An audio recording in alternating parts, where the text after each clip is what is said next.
الحمد لله نحمده ونستعينه ونستغفره ونؤمن به ونتوكل عليه ونعوذ بالله من شرور أنفسنا ومن سيئات أعمالنا من يهده الله فلا مضل له ومن يضلله فلا هادي له ونشهد أن لا إله إلا الله وحده لا شريك له ونشهد أن سيدنا ومولانا محمدا عبده ورسوله أرسله بالحق بشيرا ونذيرا وداعيا إلى الله بإذنه وسراجا منيرا أما بعد فأعوذ بالله من الشيطان الرجيم بسم الله الرحمن الرحيم والعصر إن الإنسان لفي خسر إلا الذين آمنوا وعملوا الصالحات وتواصوا بالحق وتواصوا بالصبر صدق الله مولانا العظيم.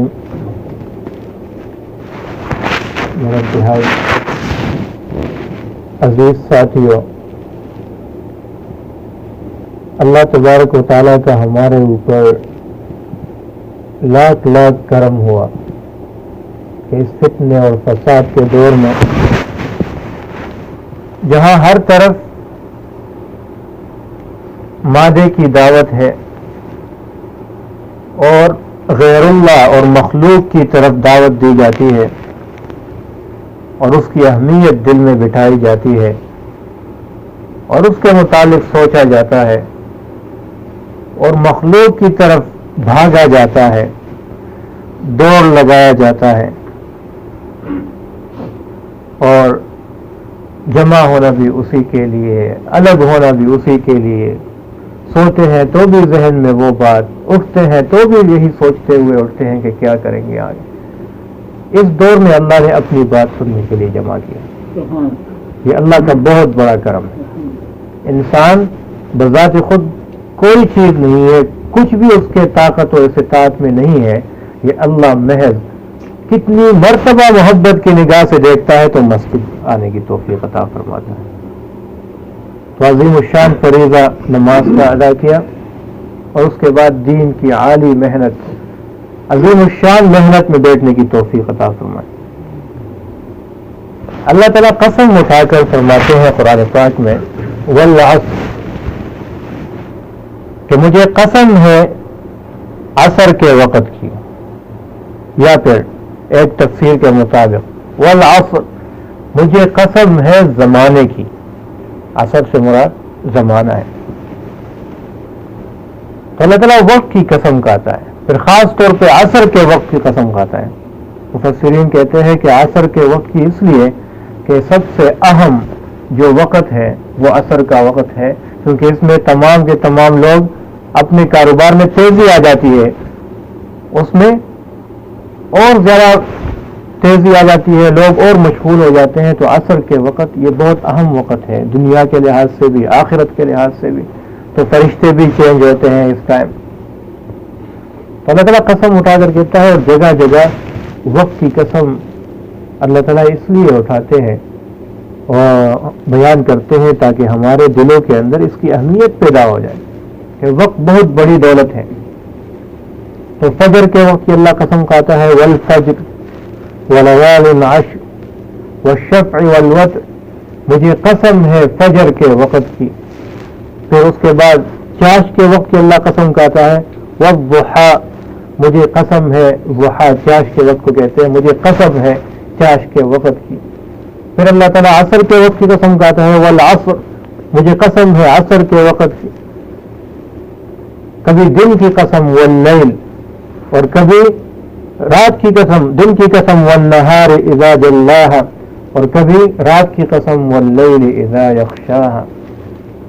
اور جن ذرائع سے ہمیں وقت کا پتہ چلتا ہے ان کا بھی اللہ قسم اٹھاتا ہے، والشمس جس کے ذریعے تمہیں پتہ چلتا ہے کہ دن نکل آیا، دن شروع ہوا، والشمس سے مجھے قسم ہے اس سورج کی، جس کے ذریعے تمہیں پتہ چلتا ہے کہ مہینہ ختم ہو گیا، والقمر اذا تلاہا، مجھے قسم ہے چاند کی، تو چاند کی قسم اٹھاتا ہے، سورج کی قسم اٹھاتا ہے، اور عصر کے وقت اور فجر کے وقت اور چاش کے وقت یہ بتانے کے لیے کہ میرے بندو یہ اوقات میں نے جو آپ کو دیے ہیں یہ ویسے نہیں دیے، یہ بہت قیمتی دولت ہے، بہت اہم دولت ہے، اس عظیم الشان دولت کو میرے غیر کے علاوہ چیزوں میں صرف مت کرنا، جس کام کے لیے میں نے بتایا ہے کہ وقت صرف کر لو، یہ زندگی میں نے دی ہے، یہ وقت میں نے دیا، یہ فرصت اللہ کہتا ہے میں نے دی، تو اس فرصت کو، اس وقت کو غنیمت سمجھ کر میرے لیے ہی استعمال کر۔ میرے لیے کیا اللہ کو کوئی ضرورت نہیں ہے کسی چیز کی کہ اللہ آپ کا کوئی کام ہو تو بتا دیں میں کر لوں گا، اپنا قیمتی وقت اس میں صرف کروں گا، نہیں۔ میرے لیے کیا مطلب، جس طریقے سے میں نے آپ کو زندگی گزارنے کا بتایا ہے اسی طریقے کے مطابق زندگی گزار کر اپنے لیے قبر اور آخرت اور جنت کی فکر کریں، اللہ کی رضا کی فکر کریں۔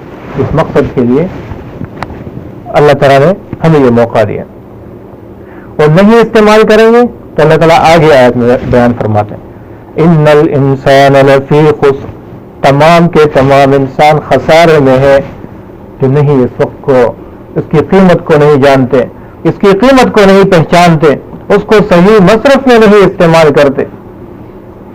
وقت گزرتا ہے، یہ رکتا نہیں، کسی کے لیے ٹھہرتا نہیں، اور نہ کسی کو پتا ہے میرے پاس وقت کتنا ہے۔ تو جب گزر جاتا ہے پھر آخرت کے دن اللہ تعالیٰ انسان سے پوچھے گا میرے بندے بتا تو صحیح کتنا وقت دنیا میں گزارا تھا، تو وہ کہے گا یا اللہ ایک دن یا آدھا دن۔ کم لبثتم فی الارض عدد سنین، تم بہت دنیا میں جیے تھے، بہت زیادہ سال گزارے تھے، 20 30 سال تو پردیش کیا تھا، آگے بھی بہت عمر گزاری تھی، بتاؤ کم لبثتم کتنا عرصہ گزارا تھا؟ قالوا کہیں گے لبثنا یوما او بعض یوم، یا اللہ ایک دن گزارا تھا یا دن کا کوئی حصہ گزارا تھا۔ اور گزارے کتنے ہوں گے؟ 60 سال 70 سال 100 سال، کیوں لگے گا؟ مفسرین کہتے ہیں کہ جس بندے کو موت عصر کے وقت مثال کے طور پر یا ظہر کے وقت موت آئی ہو، وہ کہے گا یا اللہ میں تو صبح سے مجھے وقت ملا ہے اور یہ عصر تک یا ظہر تک میں نے زندگی گزاری، آدھا دن گزارا۔ جس کو موت مغرب کے وقت یا عشاء کے وقت آتی ہے وہ کہے گا یا اللہ میں نے پورا دن دنیا میں گزار کر آپ کے سامنے پیش ہوا۔ تو اللہ تعالیٰ فرمائے گا کہ میرے بندو بہت گھاٹے کا سودا کیا، بہت نقصان کا سودا کیا، کہ ایک دن یا آدھے دن کی مشقت آپ لوگ برداشت نہیں کر سکے، ایک دن یا آدھے دن جو وقت گزارا تھا اپنی خواہشات کے مطابق وقت گزار لیا، اس ایک دن میں تو نے میری نافرمانی کر کے میرے غصے کو خرید لیا، میری نافرمانی کر کے میرے جہنم کو خرید لیا، میری بات نہ مان کر جس طریقے سے میں نے بتایا تھا اس طریقے سے اپنے اوقات کو صرف نہ کر کے اس ایک دن کے بدلے میں تم نے ہمیشہ ہمیشہ کے لیے میرے عذاب کو خرید لیا، جہنم کے عذاب کو خرید لیا، ہمیشہ ہمیشہ کے لیے ناکامیوں کو خرید لیا۔ ہم خود خریدتے ہیں، ہم خود خریدتے ہیں۔ یہ باقاعدہ یہی الفاظ قرآن میں ذکر ہوئے پرسوں درس میں کہ اولئک الذین اشتروا الضلالۃ بالہدی، کہ یہ وہ لوگ ہیں جنہوں نے ہدایت کے بدلے میں ہدایت دے کے گمراہی خرید لی، خود بخود خریدتا ہے۔ تو بعض لوگ اپنے جہنم خود بخود بناتے ہیں، پیسے بھی لگاتے ہیں، وقت بھی لگاتے ہیں، جان بھی لگاتے ہیں، کیوں؟ تاکہ میں جہنم میں اپنے لیے تھوڑا سا ٹھکانہ بنا۔ اللہ تعالیٰ ہم سب کی حفاظت کرے۔ نہ جانتے ہوئے لاشعوری طور پر وہ کیا کرتے ہوتے؟ جہنم میں اپنے لیے جگہ بنا رہے ہوتے۔ تو اشتروا الضلالۃ بالہدی۔ دوسرے قسم کے لوگ اللہ تعالیٰ پوچھیں گے میرے بندے کتنا وقت گزارا، وہ بھی کہیں گے یا اللہ لبثنا یوما او بعض یوم، ایک دن گزارا یا آدھا دن گزارا۔ ایک دوسری حدیث بھی میں ساتھ ملا دوں تو اور زیادہ وضاحت ہو جائے۔ ایک بندہ ہوگا دنیا میں اس نے بہت عیش اور عشرت میں زندگی گزاری ہوگی، اور جو ہم کہتے ہیں نا سونے کے چمچہ لے کر پیدا ہوتا ہے، وہ پیدا ہی پیسے میں اور سہولیات میں اور مراعات میں اور بچپن سے لے کر موت تک کوئی تکلیف نہیں دیکھی ہوگی، اور عیش اور عیاشی اور اپنی خواہش کے مطابق زندگی گزارنا، جو کچھ دنیا کی سہولیات ہے، آسائشیں ہیں، سب کچھ اسے میسر ہوگی، اور وقت گزار کے جب جائے گا اور قیامت کے دن کی سختیاں اور دیکھے گا، وہ سارا کچھ دیکھے گا، عذاب دیکھے گا، پھر اللہ تعالیٰ پوچھے گا میرے بندے بتاؤ زندگی کیسی گزری تھی؟ وہ کہے گا یا اللہ زندگی میں کبھی سب دیکھا ہی نہیں تھا، وہ عذاب دیکھ کر سارا کچھ بھول جائے گا، یا اللہ ایک دن بھی، ایک سیکنڈ بھی، ایک لحظہ بھی سکھ کا سانس میں نے نہیں لیا تھا۔ اللہ تعالیٰ فرمائے گا اچھا ذرا چلاؤ یہ ویڈیو، چلاؤ یہ، اس کے سامنے اس کا نامہ اعمال یہ پکار اٹھے گا کہ ما لہذا الکتاب، اس کتاب کو کیا ہوا، لا یغادر صغیرۃ، اس نے تو چھوٹے سے چھوٹا عمل بھی نہیں چھوڑا، ولا کبیرۃ، نہ کسی بڑے عمل کو چھوڑا، الا احصاها، سب کچھ محفوظ کر کے میرے سامنے کر دیا، ووجدوا، قرآن میں آتا ہے ووجدوا ما عملوا حاضرا، جو کچھ بھی تم دنیا میں کرو گے قیامت کے دن اسے حاضر پاؤ گے، پوری دنیا دیکھے گی، کوئی کسی سے چھپا نہیں سکتا۔ آج تو تم چھپ کے بھی گناہ کر لیتے ہو، کھل کے بھی کر لیتے ہو، کسی کو پتہ نہیں چلتا میرے دل کے اندر کیا ہے، کسی کو نہیں پتہ چلتا۔ تو پہلے بھی عرض کیا تھا، زبانی ظاہری طور پہ ہم مسکرا رہے ہوتے ہیں، ظاہری طور پہ ہم خوش دکھائی چاہتے ہیں کہ ہم خوش دکھائی دیں، اور اندر بغض بھرا ہوتا ہے، اندر نفرت بھری ہوتی ہے۔ چھپاتے ہیں، چھپا سکتے ہیں، لیکن کل قیامت کے دن کوئی بھی چیز نہیں چھپا پائیں گے۔ سب وجدوا ما عملوا حاضرا، پوری دنیا دیکھے گی، دل کے اندر کیا تھا پوری دنیا دیکھے گی، تمہارے اعمال کیا تھے، سفر میں کیا اعمال تھے، حضر میں کیا کرتے تھے، تم چپ کر کیا کرتے تھے، کھل کر کیا کرتے تھے، بازار میں کیا کرتے تھے، مسجد جا کر کیا کرتے تھے، گھر میں جب کوئی بھی نہیں تھا اس دن آپ کی کیا حالت تھی، کیا اعمال تھے۔ ایک ذرہ ذرہ کا حساب دینا ہوگا، ایک ذرہ ذرہ سامنے آئے گا۔ فمن یعمل مثقال ذرۃ خیرا یرہ، جو ذرے کے برابر نیکی کرتا ہے وہ بھی ادھر پائے گا۔ فمن یعمل مثقال ذرۃ شرا یرہ، جو ذرے کے برابر گناہ کرے گا وہ بھی ادھر پائے گا۔ تو کہے گا یا اللہ دنیا میں تو میں نے سکھ کا ایک دن بھی نہیں دیکھا، ایک لحظہ بھی نہیں دیکھا، حالانکہ اس میں پوری زندگی سہولت اور عیش اور آرام میں گزاری ہوگی۔ تو اللہ تعالیٰ پھر سے مخاطب ہوگا میرے بندے، یہ تھوڑی سی زندگی جو تو نے گزاری اپنی خواہش کے مطابق، اب ہمیشہ ہمیشہ کے لیے عذاب، ہمیشہ ہمیشہ کے لیے میری ناراضگی، ہمیشہ ہمیشہ کے لیے جہنم، اب بھگتو۔ اور کیسا عذاب۔ دوسرا بندہ دنیا میں مشقت بڑی زندگی، رہنے کے لیے گھر خاص کوئی نہیں، کھانے کے لیے کچھ بھی نہیں، کھانے پینے کے لیے، اور معاشرے میں بھی کوئی عزت نہیں ظاہری اعتبار سے، اور مشکلات میں وقت گزار کر، ٹھوکریں کھا کھا کر، تکلیفیں اٹھا کر زندگی کے صبح شام کی ہوگی اور راتیں گزاری ہوں گی، اور قیامت کے دن اللہ کے سامنے آئے گا، اللہ تعالیٰ پوچھے گا میرے بندے بتا زندگی کیسی گزری۔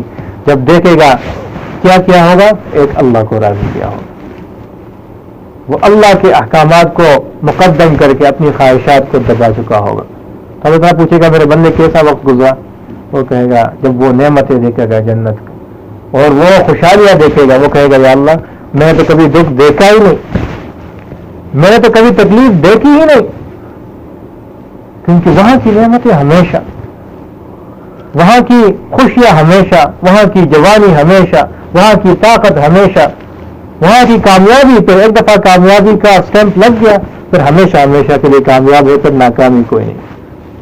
ایک دفعہ پاس ہو گئے اس وقت اللہ تعالیٰ ہمارے پرچے کو، اس امتحان کو پاس کر دے۔ ایک دفعہ پاس ہو گئے تو پھر کوئی ناکامی نہیں۔ دنیا میں تو ہم چاہتے ہیں ہم ادھر کامیاب ہو جائیں، یہ کامیاب ہو جائے، اس میں کامیابی مل جائے، جب وہ مل جاتی ہے تو اگلی کامیابی کی طرف نظر رہتی ہے، لیکن وہاں ایک دفعہ کامیاب ہو گئے تو بس بیڑا پار، پھر کوئی ٹینشن نہیں، پھر کوئی سوچ اور فکر نہیں، پھر اللہ تعالیٰ ہمیشہ کی زندگی دے گا، ہمیشہ کی نعمتیں دے گا، اور جو جی میں آتا ہے، جو جی میں آپ کے آئے گا.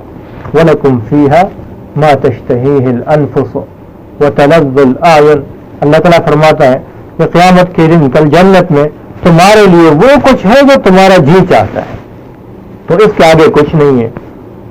کیا کچھ؟ انسان کے جی میں جو بھی آئے گا، جو بھی آئے گا، وہاں امپاسبل کوئی چیز نہیں ہوگی. تو یہ بندہ جو وقت یہاں پر تھوڑی سی مشقت یا تھوڑی سی تکلیف اٹھا کر جس نے گزارا ہوگا اللہ کے احکامات کو مانتے ہوئے اور اللہ کے رسول صلی اللہ علیہ وسلم کے مبارک طریقوں کے مطابق زندگی گزارتے ہوئے، یہ اس دن کامیاب اور کامران ہوگا، خوشحال ہوگا، اور اپنا عمل نامہ وہ لوگوں کو دکھا رہا ہوگا کہ فَيَقُولُ هَاؤُمُ اقْرَءُوا كِتَابِيَهْ. قرآن نے وہ منظر بھی بیان کیا ہے. قرآن فَيَقُولُ تو کہے گا یہ شخص، اما من اوتی کتابہ بیمینہ، جس کو دائیں ہاتھ میں عمل نامہ ملتا ہے، جو کامیاب ہوتا ہے، فیقول تو کہے گا وہ ہاں اقرؤ. ہاں، یہ ہاں خوشی کا اظہار ہے کہ ہاں اقرؤ کتابیہ، آ جاؤ دیکھو میرا عمل نامہ پڑھو، میرا رزلٹ کارڈ پڑھو، میرا نتیجہ پڑھو. انی ظننت، یہ کیسے ہوا؟ انی ظننت، میں نے یہ پہلے سے میرا خیال تھا، میرا یقین تھا، انی ملاق حسابیہ، کہ مجھے ایک دن حساب دینا پڑے گا. فَهُوَ فِي عِيشَةٍ رَاضِيَةٍ، تو اللہ تعالیٰ فرماتے ہیں وہ ہمیشہ کے لیے رضا والی زندگی میں ہوگا. فِي جَنَّةٍ عَالِيَةٍ، بلند بالا جنت میں ہوگا، اللہ کی نعمتوں میں ہوگا، اور وہ نعمتیں جو کبھی کسی آنکھ نے دیکھی نہیں. مَا لَا عَيْنٌ رَأَتْ، کسی آنکھ نے دیکھی نہیں، وَلَا أُذُنٌ سَمِعَتْ، کسی کان نے اس کے بارے میں سنا تک نہیں، وَلَا خَطَرَ عَلَى قَلْبِ بَشَرٍ، نہ کسی انسان کے دل میں اس کا خیال تک آیا. ہماری نعمتیں محدود ہیں، ہماری خواہشات محدود ہیں، ہماری سوچ محدود ہے. ایک انسان کتنا سوچے گا؟ مجھے کیا مل جائے؟ گھر سے آگے نہیں جا سکتا، گاڑی سے آگے نہیں جا سکتا، کھانے پینے ایک روٹی یا اس کے حساب مقدار کے برابر جو بھی کھانا ہے اس کے مختلف انواع و اقسام ہے، اس سے آگے نہیں جا سکتا. پھر اس میں نوعیت ہے، گھر بڑا ہو، گاڑی اچھی ہو اور کاروبار اچھا ہو. یہ مختصر ہے، محدود ہے خواہشات. کل قیامت کے دن اللہ تعالیٰ فرماتا ہے وہ فی جنت عالیہ فہو فی عیشۃ راضیہ، وہاں کی خواہشات بھی الگ، وہاں کی نعمتیں بھی مختلف، اور کسی انسان کی خاطر میں اس کے دل میں کبھی یہ خیال بھی نہیں گزرا ہوگا کہ اللہ تعالیٰ نے کیا تیار کر رکھا. بعض اللہ تعالیٰ صرف نمونے کے طور پہ، یہ جو پھل فروٹ ہے یہاں پر، یہ نمونے کے طور پہ اللہ تعالیٰ نے ہمیں یہاں بھی دکھایا ہے. تو وہاں کے پھل فروٹ ہوں گے لیکن اس طرح نہیں ہوں گے، وہ بہت بڑھ کر ہوں گے ذائقے میں. یہ اللہ تعالیٰ نے تیار کر رکھا. تو اللہ تعالیٰ فرماتے ہیں وَالْعَصْرِ إِنَّ الْإِنسَانَ لَفِي خُسْرٍ، تمام کے تمام لوگ لفی خسر، وہ تاوان میں ہے، خسارے میں ہے، نقصان میں ہے. کیوں؟ اپنے اوقات کو نہیں قیمتی بناتے. کیسے قیمتی بنائیں گے؟ إِلَّا الَّذِينَ آمَنُوا وَعَمِلُوا الصَّالِحَاتِ وَتَوَاصَوْا بِالْحَقِّ وَتَوَاصَوْا بِالصَّبْرِ. خسارے سے کون بچ چکے ہیں؟ کون کامیاب ہے؟ 4 صفات والے لوگ.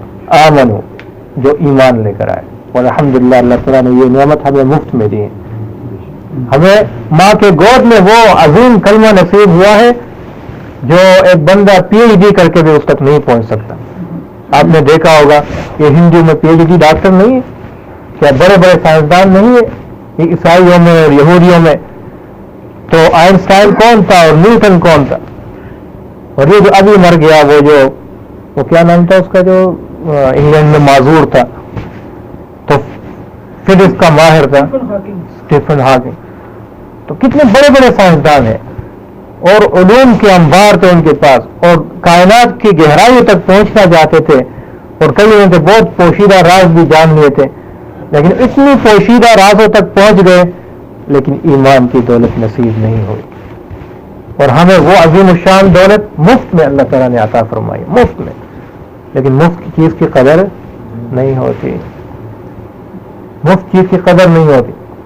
اس ایمان پہ صحابہ نے قربانیاں دی تھی، بچے قربان کیے تھے، گھر قربان کیا تھا، اور کاروبار قربان کیا تھا.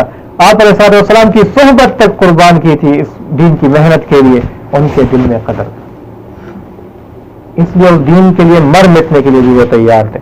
وہ چاہتے تھے دین زندہ ہو اور چاہے میں مر جاؤں.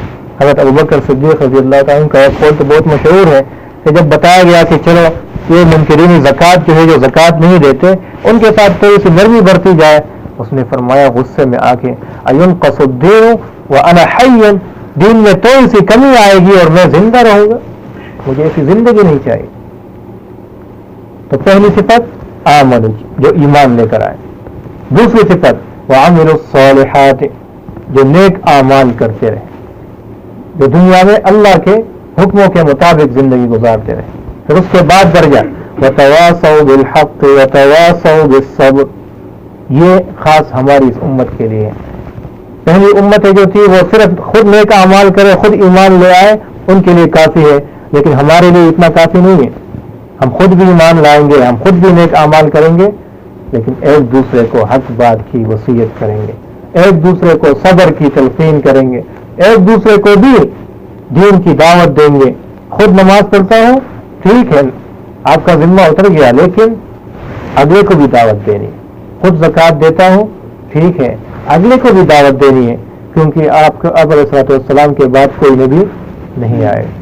ختم نبوت پہ ہمارا ایمان ہے، اور قرآن سے ہر آیت میں، جس طرح درس میں کل گزرا تھا کہ اللہ تعالیٰ فرماتا ہے کہ یا ایھا الناس اعبدوا ربکم الذی خلقکم والذین من قبلکم، ہر آیت میں اللہ تعالیٰ ختم نبوت کی طرف اشارہ کرتا ہے.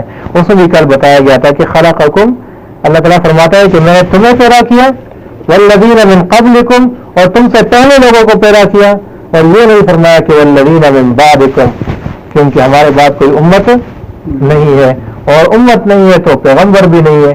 تو اللہ تعالیٰ نے اس میں بھی ختم نبوت کی طرف اشارہ فرمایا ہے. تو ختم نبوت پہ ہمارا ایمان ہے، کوئی نبی نہیں آئے گا اس کے بعد. تو یہ محنت، یہ ذمہ داری ہماری ہے کہ ہم خود بھی ایمان لائے، نیک اعمال کریں، اور دوسروں کو بھی حق بات کی اور صبر کی وصیت کرے، دین کی دعوت دے، اس ایمان کی دعوت کو پھیلائے، اس نور کو پھیلائے، اپنے ساتھ روکے نہیں رکھنا بلکہ اگلے تک اس بات کی دعوت دے. تو یہ صحابہ اکرام رضی اللہ تعالیٰ عنہم اجمعین یہ محنت کر کے ہمارے تک یہ دین انہوں نے پہنچایا.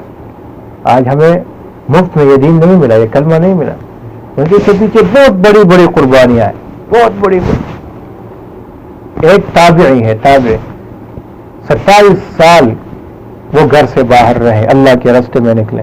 تو وہ پیسہ کمانے نہیں گئے تھے، وہ سیر و سیاحت کے لیے نہیں گئے تھے، وہ دین کی محنت کے لیے باہر گئے تھے. 27 سال گزار کر اس نے جتنی محنت کی کون جانتا ہے، کون لکھتا تھا اس وقت، کون جانتا تھا، کوئی ویڈیو ریکارڈنگ نہیں، کچھ بھی نہیں. وہ اللہ کے جو عمل نامہ ہے اس کا، اور اللہ کے دربار میں وہ محفوظ ہے. اس کی محنت ہے، ایک ایک صحابی کی محنت ہے. ایک صحابی جاتے ہیں اس طرح تو دین کی دعوت کے لیے، راستے میں سمندر آتا ہے، تو اپنے گھوڑے وہ سمندر میں اس کے پہلے پاؤں جو وہ ڈالتا ہے اور کہتا ہے یا اللہ اگر مجھے پتا ہوتا کہ اس پانی کے اس پار بھی تیرے بندے رہتے ہیں، ان تک بھی میں تیرا دین پہنچا دیتا. ایسے جذبے تھے ان کے. اس وقت کوئی کشتیاں، کوئی یہ جہاز نہیں تھے، کوئی یہ سہولیات نہیں تھی، لیکن ان کا جذبہ ایسا تھا کہ اس کے سامنے نہ سمندر آتا ہے، نہ پہاڑ آتے ہیں، نہ ریگستان آتے ہیں. جذبہ ایسا تھا، اس جذبے میں یہ کیا کہ آج ہم مسلمان پیدا ہوئے ہیں، آج ہم مشرقی بعید میں بھی مسلمان بیٹھے ہیں. تو ان صحابہ کی محنت تھی. یہ محنت ہم کریں گے تو دین پھیلے گا، یہ محنت ہم اب بھی کریں گے تو آئندہ آنے والی نسلیں وہ دین کی اس نعمت سے مالا مال ہوں گی. اور اگر ہم بیٹھ کر خود اپنی دنیا کمانے، دنیا بنانے بیٹھ جائے تو دنیا بنے گی نہیں. کتنا جمع کرو گے؟ بہت سارے نے جمع کیا. قارون نے کتنا مال جمع کیا، اور شداد نے کتنا مال جمع کیا تھا. تو پچھلی حکومتوں نے اور بادشاہوں نے کتنا مال جمع کیا تھا، آج ان میں کوئی بھی نہیں ہے. اس زمین کے کتنے دعوے دار ہوتے ہوں گے کہ یہ میری زمین ہے، اور اس پر لڑتے جھگڑتے ہوں گے. اور اس کاروبار پہ جو آپ کے ہاتھ میں ہے، کتنے لوگ پہلے گزر چکے ہوں گے کہ یہ میرا کاروبار ہے، اور آج ان میں سے کوئی بھی نہیں ہے. آج سب کے سب قبر میں خالی ہاتھ. وہ پہلے واقعہ میں نے سنا تھا ایک بادشاہ کا، بغداد میں وہ مر رہا تھا تو اس نے وصیت کی کہ جب میں مروں تو میرے دونوں ہاتھ میرے وہ جو کفن ہے اسے باہر نکال کر خالی رکھنا، اس طرح سب کے سامنے رکھنا، کھلا رکھنا. تو وصیت ہے، وصیت پہ عمل کرنا پڑتا ہے. لوگوں نے پوچھا کیوں؟ کہا میں لوگوں کو بتانا چاہتا ہوں کہ میں پوری دنیا کا بادشاہ ہو کر بھی خالی ہاتھ دنیا سے جا رہا ہوں، کوئی چیز لے کے نہیں جا رہا. تو بادشاہ بھی خالی ہاتھ جاتا ہے، فقیر بھی خالی ہاتھ جاتا ہے. خالی ہاتھ کیا؟ جو ہاتھوں میں جو انگوٹھی پہنتے وہ بھی کہتے ہیں اتار دو. یہ جو کپڑے ہیں نہیں اترتے، پاڑ لو. دنیا کی کوئی چیز جاری نہیں چاہیے. ایک کفن اور بس. ہم ہوں گے اور ہماری تنہائی ہے. ہم ہوں گے اور فرشتے ہوں گے اور پوچھیں گے کہ کیا کیا تھا. اور حدیث میں آتا ہے کہ ایک نماز چھوڑی تھی تو اللہ تعالیٰ ایک ایسا اجدہا مقرر کرے گا، وہ کہے گا کہ تو نے عصر کی نماز قضا کی تھی تو اب مغرب تک میں تجھے ماروں گا اور ڈسوں گا. اور وہ ایک دفعہ ڈستا ہے تو کہتے ہیں کتنے 70 ہاتھ بندہ زمین کے اندر دس جائے. پھر کہے گا تو نے مغرب کی نماز قضا کی تھی، عشاء تک میں تجھے مارتا رہوں گا، یہ مجھے ڈیوٹی دی گئی. عشاء کی نماز قضا کی تھی، فجر تک میں تجھے مارتا رہوں گا. آج ہم تھوڑی سی راحت اور تھوڑی سی جو نیند ہے اس سے اٹھنے کے لیے تیار نہیں ہوتے. پھر ادھر پوری رات عشاء سے لے کر صبح تک اس قبر کے اجدہے کے ڈسنے کو ہم تیار ہیں. اس عذاب کے لیے ہم نے اپنے آپ کو تیار کر رکھا ہے، اور ادھر تھوڑی سی بستر سے اٹھ رہے ہیں اور مسجد تک آنے کی زحمت نہیں کرتے. تبھی تو کہتے ہیں یہ سودا کرتے ہیں بہت گھاٹے کا سودا ہے، بہت گھاٹے. یہ کون سا نفے کا سودا ہے؟ چند گھنٹے سو کر یا چند روپے کما کر تو ایک نماز قضا کرتا ہے. ایک نماز قضا کر کے یہ بات ویسے نہیں چلی جاتی. اللہ غفور رحیم ہے، کہتے ہیں اللہ بخشے گا. اللہ نے پیدا کیا ہے تو بخشے گا. 70 ماہ سے زیادہ مہربان ہے. لیکن آپ بھی کچھ دکھاؤ تو صحیح. آپ کچھ دکھاؤ گے اپنے عمل پہ، کوئی بھی نہیں جنت جا سکتا، اللہ کے فضل سے جا سکتا ہے. لیکن آپ کچھ دکھاؤ گے تو صحیح، اور آپ کچھ نہیں کرتے اور کہو گے کہ اللہ مجھے بخش دے گا. اس غلط فہمی میں بہت سارے رہ کر چلے گئے دنیا سے، ہم بھی چلے جائیں. تو اس لیے آپ سب سے گزارش ہے کہ موت سے پہلے موت ابھی بھی آ سکتی ہے. کسی کے پاس کوئی گارنٹی نہیں ہے. بہت سارے آپ نے دیکھے ہوں گے اسی طرح مجمع میں بیٹھ کر گپ شپ لگا رہے ہوتے ہیں، ایک بندہ بیٹھ کے باقی اٹھ جاتے ہیں، وہ چلا جاتا ہے. تو کب کس کی پرواز ہوتی ہے. ہمارا ایک دوست، ہم خامسہ میں پڑھ رہے تھے تو ہمارا ایک ساتھی وہ گھر چلے گئے اور وہاں ٹھیک ٹھاک تھے، بیمار ہو کے 2-3 دنوں میں فوت ہو گئے. تو دوسرے فضل ربی نام تھا ان کا، تو وہ شاعر ٹائپ آدمی تھا، شاعر. تو اس نے ان پر چند اشعار لکھے. مجھے تو پورے اشعار یاد نہیں، لیکن صرف وہ ایک جملہ یاد ہے، کیونکہ ہم سارے ایک کلاس میں سفر کر رہے تھے، ایک ہی کلاس میں تھے، ایک ہی جماعت میں تھے، تقریباً ہم عمر تھے، ایک ساتھ پڑھ رہے تھے. وہ ہم سے پہلے چلا گیا، ہم ابھی تک زندہ ہیں. تو اس نے شعر پڑھا، چمن میں ساتھ چلتے وہ، چمن میں ساتھ چلتے وہ، اڑا منزل پہ جا پہنچا. ہم پیدل جا رہے ہیں تو منزل سب کی ایک ہے، تو وہ ہم سے کیا ہوا؟ اڑ گیا، بہت پہلے جلدی منزل تک پہنچ گیا. تو ہم سب اس منزل کی طرف جا رہے ہیں، موت کی گاڑی میں بیٹھے ہوئے ہیں، لیکن کون کتنا تیز بھاگے گا، کون اڑے گا، کون آہستہ جائے گا، یہ کوئی پتہ نہیں. کوئی بھی اڑ سکتا ہے، کسی وقت بھی اڑ سکتا ہے اور منزل تک پہنچ سکتا ہے. تو وہاں جا کر پھر اس زندگی کے ارمان کریں گے، افسوس کریں گے، لیکن پھر افسوس کرنے کا کوئی فائدہ نہیں ہوگا. پشیمانی ہوگی لیکن پشیمانی کا کوئی فائدہ نہیں ہوگا. اس لیے آج موقع ہے، آج اللہ نے وقت دیا ہے، جتنا بھی دیا ہے ہم کوشش کریں کہ اللہ کے حکموں کے مطابق اور رسول اللہ صلی اللہ علیہ وسلم کے طریقوں کے مطابق زندگی گزاریں گے. سب ساتھی نیت کرتے ہیں نا انشاءاللہ.